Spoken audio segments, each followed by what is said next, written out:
북한이 국회격인 최고인민회의를 얼마 전에 열었는데요.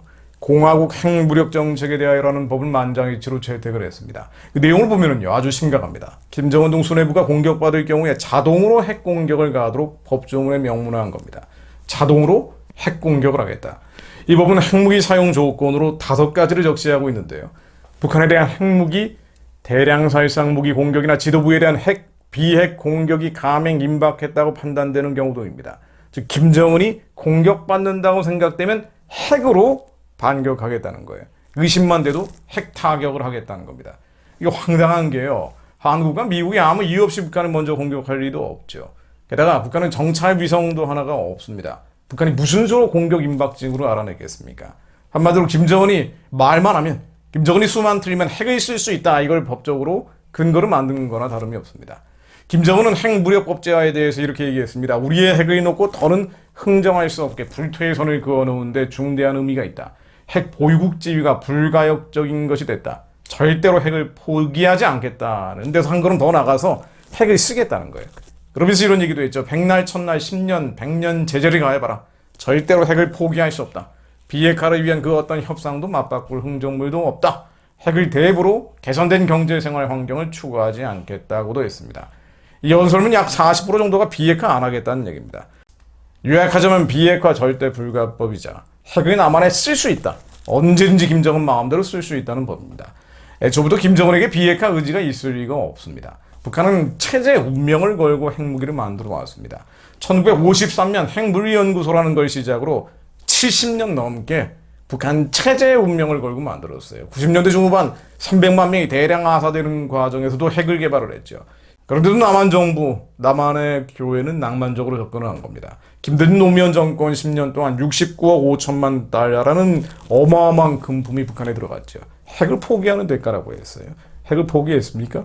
지금은 되돌릴 수 없는 상황으로 가고 있잖아요. 23년치 식량을 살 수 있는 돈이 69억 5천만 달러입니다. 이거 다 북한의 핵 개발 비용으로 사용된 거예요. 이명박 박근혜 정부 때도 개성공단이 지속이 됐죠. 매년 1,000억 원 이상의 현찰, 캐시 프로가 북한에 들어갔습니다. 박근혜 정권 때 이것을 중단시키자 남북한 좌익 세력이 연대해서 드디어 탄핵 사태까지 일어나게 됐습니다. 북한 체제를 건드리면 안 된다는 거겠죠. 문재인 정권이 들어서서 2018년 초에 평창에 올림픽 참가한다면서 평화 공세를 폈죠. 마치 핵을 포기할 것처럼 문재인이 연막 작전을 폈습니다. 그러면서 고강도 제재로 조여드는 숨통을 틔웠고요. 핵무력을 고도화할 수 있는 시간을 더 벌었습니다. 그런데 문재인 정권은 어땠습니까? 이렇게 얘기했죠. 김정은의 비핵화 의지가 분명하다. 전 세계를 속였습니다. 트럼프 대통령에게는 보증까지 섰죠. 2019년에 하노이 노딜 이후에 북한이 미사일을 다시 쏘는데도 모라토리움은 지키지 않느냐면서 미국의 제재 완화를 촉구했습니다. 그냥 북한 정권 편을 든 거예요. 핵무기 미사일을 고도화시키고 있는 것을 지지 지원 강화한 거죠. 그런데도 김정은 쇼에 민주당은 계속 놀아났고요. 지금도 뭐하고 있어요? 북한이 핵 선제 타격 법제화를 한다는 얘기가 나왔는데도 사흘이 지나도록 공식 논평 하나 나오지 않고 있습니다. 이재명 대표가 뒤늦게 제재 압박만으로 해결할 수 없다. 제재 압박만으로 해결할 수 없다. 대북 포용, 대화 협력을 주문하면서 강한 유감을 표한 게 전부입니다. 이 북한 정권이 이런 일을 벌일 수 있는 것은 남한에 자기들의 친구들이 있기 때문이에요. 자, 이렇게 시간이 가면 어떻게 되겠습니까? 제가 누차 말씀드리고 있지만 2027년 앞으로 4.5년 뒤에는 핵무기가 260개가 됩니다. 북한의 핵이 세계 4번째 수준이 된다는 거예요. 유수한 해외 연구소들이 다 비슷한 예측을 하고 있습니다. 이제는 돌이킬 수 없다. 잠수함에서 날아나오는 SLBM과 대륙의 나라들은 ICBM이 미국을 위협할 수도 있다는 수준이 된다는 겁니다. 북한의 도발을 저지할 수 없다는 거예요, 이제는. 문제는 한반도거든요.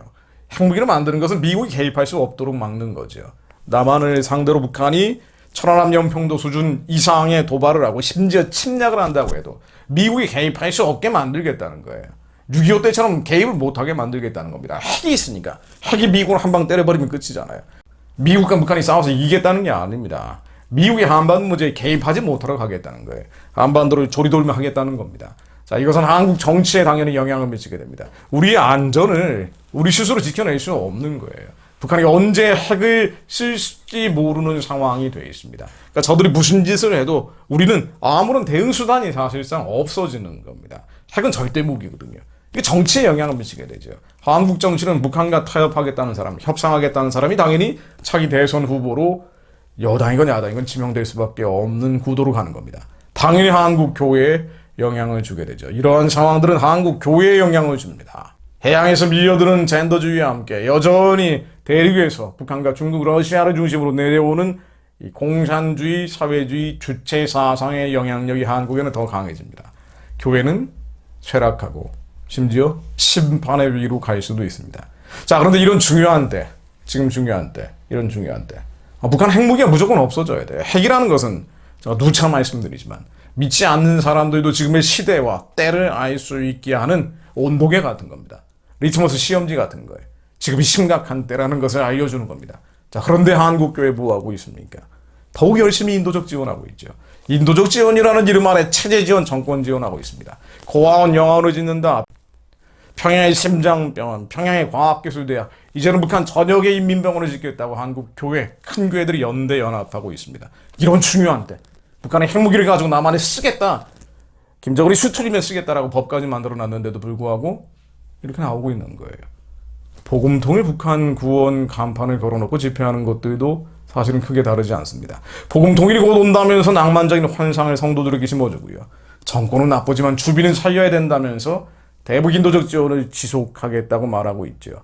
결과적으로 남아있는 성도들마저 북한 정권이 무너지기 위한, 붕괴를 위한 선포를 못하게 하죠. 행동을 못하게 합니다. 지금은 외쳐야 될 때거든요. 목사님이, 장로님이, 권사님이, 청년들이 공식적인 자리에서, 공식적인 기도 자리에서 북한 정권이 무너지라고 외쳐야 됩니다. 많이 지원을 하겠다면요, 오직 조건부 지원, 북한 정권이 무너지기 위한 지원, 북한 체제가 무너지기 위한 지원 말고는 지금 해서는 안 되는 때입니다. 정확하게 북한 정권을 무너뜨리기 위한 지원이 돼요. 마치 서독이 동독에 지원했던 것처럼 말이죠. 그런데 시간과 때를 분간하지 못하면 한국교회는 더 심각한 어려움을 겪고 있을 수밖에 없습니다. 상황을 보면 답답한데요. 정말 갑갑합니다만은 우리는 하나님의 말씀을 믿습니다. 하나님의 말씀으로 기도하는 자들이 아직은 남아있게 많이 남아있습니다. 큰 교회들은 지금 넋이 나가고 북한 구원단체라고 하는 것들도 미혹되고 있는 곳이 많지만 그래도 남아있는 자들이 있습니다. 누가복음 12장 54절로 너희가 천지의 기상은 분간할 줄 알면서 어찌 이 시대는 분간하지 못하느냐. 주님은 명령하시죠. 청하의 범사에 기한이 있고 모든 목적이 이룰 때가 있나니 나을 때가 있고 죽을 때가 있으며 심을 때가 있고 심을 것을 뽑을 때가 있으며 사랑할 때가 있고 미워할 때가 있으며 전쟁할 때가 있고 평화할 때가 있느니라. 지금 이 때가 어느 때인지 하나님 저희로 분간하게 하옵소서. 분별하게 하옵소서. 한국 교회가 위기로 심각한 심판의 칼끝에 서지 않도록 하나님의 부르심과 택하심이 무엇인지 저희로 분별하게 하시고 저희의 죄와 싸워 이기는 자들이 되게 하시며 우리 안에 있는 분노와 혈기와 이 성질기질 체질들 피 흘리며까지 우리의 죄와 싸워 이겨 천국을 누리는 자들이 일어나게 하사 하나님의 말씀 안에 거하는 자들이 되게 하사 그 말씀이 하늘에서처럼 이 땅 가운데 이루어질 수 있도록 선포하는 자들이 일어나게 하옵소서. 한국의 상황이 아무리 좋지 않고 정치와 교회의 현실마저도 깜깜하고 어둡다 할지라도 하나님 저희 안에 빛이 가득 차게 하시어 말씀의 선포를 통해 하나님께서 역사해 주옵소서. 저 논문을 깨뜨리시며 쇠빗장을 꺾으셨음이로다. 미련한 자는 저희 범과의 죄악의 연고로 곤난을 당하며 저희 혼이 각종 식문을 싫어하며 사망의 문에 가깝다. 이에 저희가 그 근심 중에 여호와께 부르짖음에 그 고통에서 구원하시되 저가 그 말씀을 보내어 저희를 고치다 위경에서 건지시는도다. 하나님 말씀을 한반도에 보내주시어 북한의 2,500만 백성들을 해방하고 구원하여 주시며 저 우상숭배 체제가 예수 이름으로 깨어지게 하시고 평화적으로 북한 정권이 망하게 하시며 더 늦기 전에 무너지게 하시어 평화적으로 무너지게 하시어 이 민족을 위경에서 건져주옵소서. 마지막 때 하나님의 거룩한 사명 붙잡고 땅끝까지 뻗어가는 민족교회 되게 하옵소서. 그것을 위해 기도하는 자들이 더 일어나게 하옵소서. 예수 그리스도 이름으로 기도드립니다.